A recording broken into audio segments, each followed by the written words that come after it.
Tree Grows in Brooklyn, Chapter 12. Katie was ashamed to stay in the neighborhood after Johnny's great spree. A good many of the neighbors' husbands were no better than Johnny, of course, but that was no standard for Katie. She wanted the Nolans to be better and not as good as anybody. 2, there was the question of money, although it was no question because there was very little and now there were 2 children. Katie looked around for a place where she could work for their rent. At least they'd have a roof over their heads. She found a house where she could get rent-free in return for keeping it clean. Johnny swore that he wouldn't have his wife as a janitress. Katie told him in her new crisp, hard way that it was a janitor or no home, as it was harder and harder each month to get the rent money together. Johnny finally gave in after promising he would do all of the janitor work until he got a steady job when they would move again.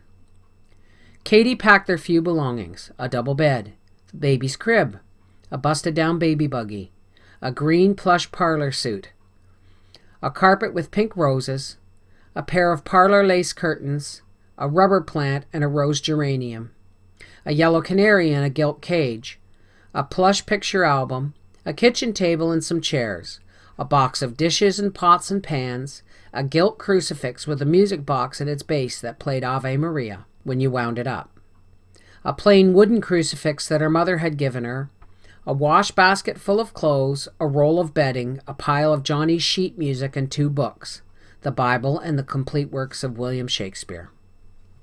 There was such a little bit of stuff that the Iceman could load it all on his wagon, and his one shaggy little horse could pull it. The 4 Nolans rode along on the ice wagon to their new home.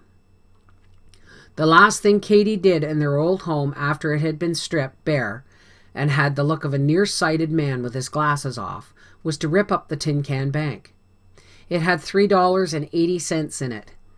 Out of that, she knew regretfully she'd have to give the Iceman $1 for moving them. The first thing she did in the new home while Johnny was helping the Iceman carry in the furniture was to nail down the bank in a closet. She put $2.80 back in it.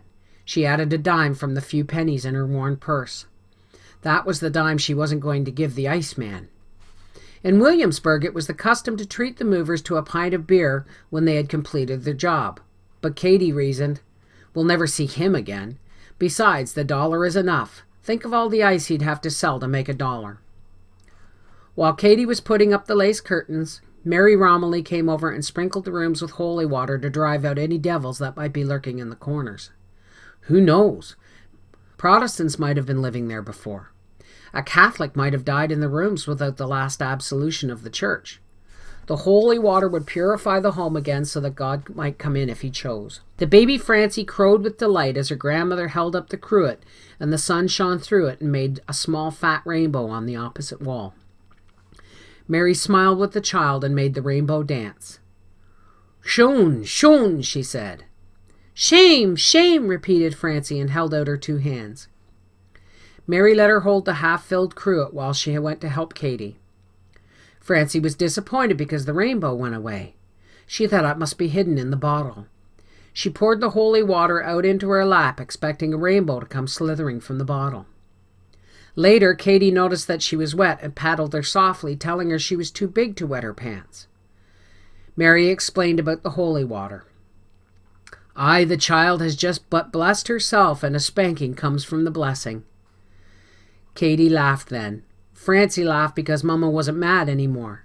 Neely exposed his 3 teeth in a baby laugh. Mary smiled at them all and said it was good luck to start life in a new home with laughter. They were settled by supper time. Johnny stayed with the children while Katie went to the grocery store to establish credit. She told the grocer she had just moved into the neighborhood and would he trust her with a few groceries until Saturday payday. The grocer obliged. He gave her a bag of groceries and a little book which he jotted down her indebtedness. He told her she was to bring the book along each time she came to trust. With that little ceremony, Katie's family was assured food until the next money came in. After supper, Katie read the babies to sleep. She read a page of the introduction to Shakespeare and a page of the Begats from the Bible. That was as far as she had gotten to date. Neither of the babies nor Katie understood what it was all about. The reading made Katie very drowsy, but doggedly she finished the 2 pages. She covered the babies carefully, and then she and Johnny went to bed too.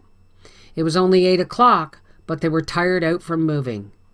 The Nolans slept in their new home on Lorimer Street, which was still in Williamsburg, but near where Greenpoint began.